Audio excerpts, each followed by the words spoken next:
Welcome to Subramani. One thing which has happened is in the last 10 years, PSU banks have not given the kind of return which it has given you in the last 1 year. Now, is there some reason to celebrate for the shareholders? Yes. And who is the biggest shareholder? Government of India. So, why are the shares going up? I have no clue, but the shares have gone up, that's a fact. So, apart from this, now let us talk about another thing which Nirmala Sitharaman said last week in the parliament. She said 10 lakh crores. Just imagine the number of zeros in this. 10 lakh crores have been written off by banks. Now, this 10 lakh crores is written off by the taxpayers.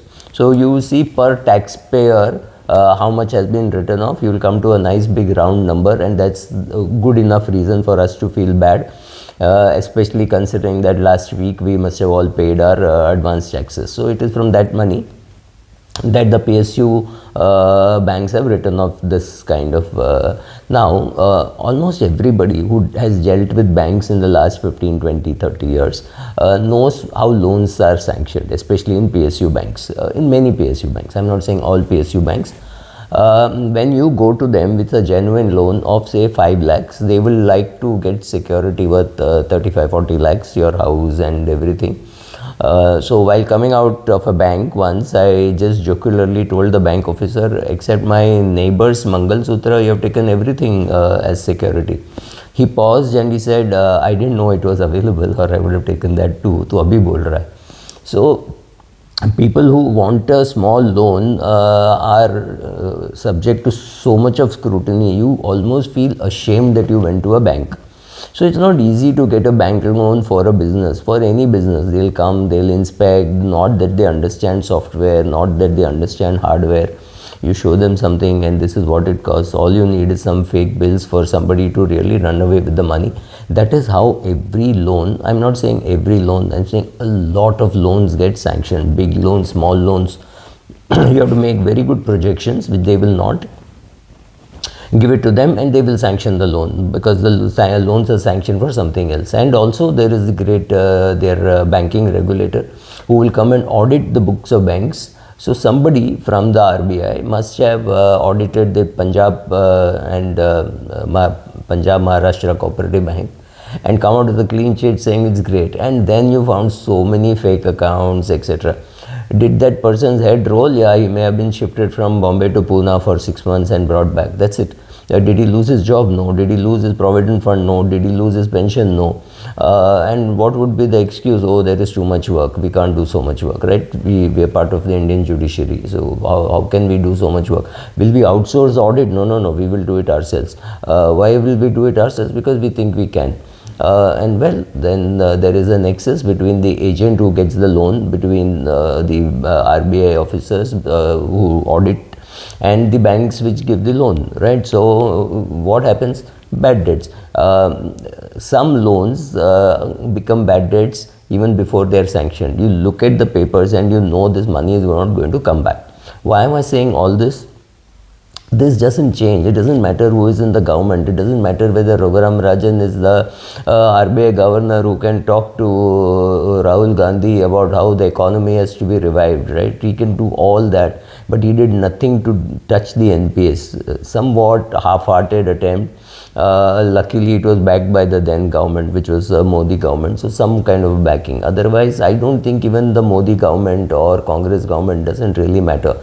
Banks continue the same thing with the same impunity. Why are banks looking good now? Because the PSU banks bad debt being written off is over. The new NPA cycle will start, and in 2026 you will again write off another 10 lakh crores, and Nirmala Sitharaman will be replaced by somebody else. They'll get up in the parliament and say, oh, now or State Bank of India will have a new chairman who will say, oh, we have turned around, all the write-offs are over, now we will start with a clean slate.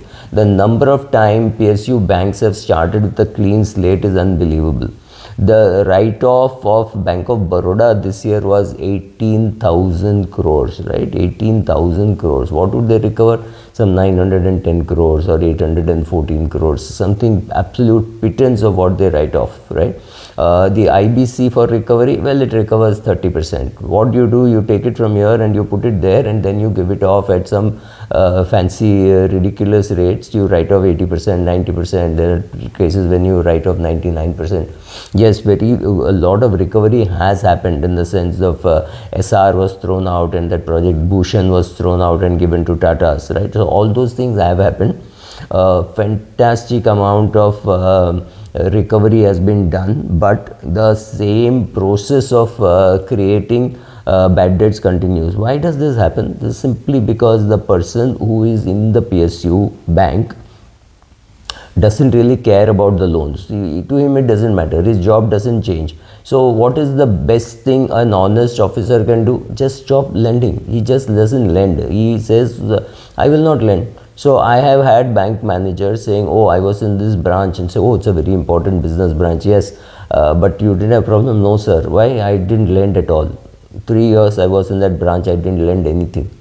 So they say it very proudly, because there is no need to lend, right? You can kill your profits by not lending, or you can make a lot of private profits by lending. So both these things happen, and happen quite a bit. Why am I saying all this? Simply because I don't know what stand to take on PSU bank stocks. So there are two fund houses. When DSP was launching their quant fund, they said we will not invest in PSUs. Right? So when you make quant rules, you say, okay, we will do this, we will not do this, and therefore they said we will not invest in PSUs. Perfectly all right, but after that there was a PSU boom. What happened to Templeton? Templeton also had some funds. There's a fund manager who says, no, but PSUs over 5-6 years anyway destroy wealth, so we will not invest. Correct in theory, but the last 1 year there has been a boom in PSUs. So should the fund manager succumb to pressure and say, oh, there is such a boom, so should I invest? I have no idea. Did Prashant Jain invest in PSU banks? Well, it's legendary, isn't it? 12,500 crores position he had in State Bank of India. And that position doesn't get built overnight. It takes a long time to build that kind of position. Naren has a position in SBI. I think Roshi Jain in her funds has a position in SBI. So SBI has made its way to a lot of fund houses, and I think Ramdev Agarwal is on record saying, I lost a lot of money in PSU bank, so I will not touch SBI, right? So both they both sides to the same argument. So what really is happening now with PSU banks, I don't know, but somebody is definitely talking up all PSUs, not just banks. Is it that the government wants to sell more PSU shares in 2023 just before the 2024 elections? Very likely, because selling PSU shares is one nice easy way of raising money without increasing taxes and without increasing inflation by going into a deficit. So you want 50,000 crores. What do? You talk up all the shares and then go and sell the shares in the market. Well, few days back I had done a pump and dump thing. So is it what stops PSU as a whole organization, what stops the promoter, the rogue promoter, from talking up and dumping? Well, it could happen. I have no idea. Do I have a position in PSU banks? I had a position in almost all PSU banks. Even companies like Indian Bank, which has no chance of surviving without the government guarantee. I had a position, I sold a position. Today I have a position only in State Bank of India and Bank of Baroda. Do I like PSU banks as an investment? Answer is no. But one very, very good, great investor had taught me that I should not get married to a stock or to a concept that PSU shares are all bad, because when this was 1989-90, when he said PSU shares may be bad, but one thing for sure, they don't understand valuation, so their IPOs will be very poorly priced. That was true in that era, right? SBI, ONGC, everybody came very, very well priced for the investor. So even the NTPC, I think it came at an issue of 72 rupees, and then it is a regular dividend paying company. So I have not lost money in applying in a PSU IPO and selling. That was a very good model for me to make money. Is it necessary that you should invest in PSU shares? I don't know. Maybe one SBI. But SBI moves within that range of X times book value to a Y times book value. So within that range, maybe you can you can trade in SBI? Will I buy a Coal India, SBI, Bank of Baroda, put it in my portfolio and go off to sleep like I sleep with a Colgate or a Cummins or a Pfizer or Nestle? The answer is no. I will keep watching over my back to see whether somebody is coming to stab me, right? I'm not very confident of PSU bank stocks, but I have a position. I may shift all the position to an SBI or look at SBI and say, well, it at the peak of its valuation. It never gets a valuation beyond this times book value. I don't know. I'm just telling you that the combination of bad loans and PSU shares booming has me a little worried, especially with 2024 elections. What you should do, you decide. As I said, I have position in some PSU banks. I have position in a lot of PSUs like Coal India, NTPC, IOC, BPCL. I do not know when I will get out, because I make these videos on a Friday and on a Monday I may have got out. So don't believe my position. My positions fluctuate. Are these my investments? The answer is no. Will I be selling these shares? The answer is yes. When will I be selling? I don't know. I think I have had my fill. I've made money. I have no regrets. I like the attitude of a DSP or a Templeton also regarding PSU shares. Whatever works for you works. You check out what is good for you. Thank you.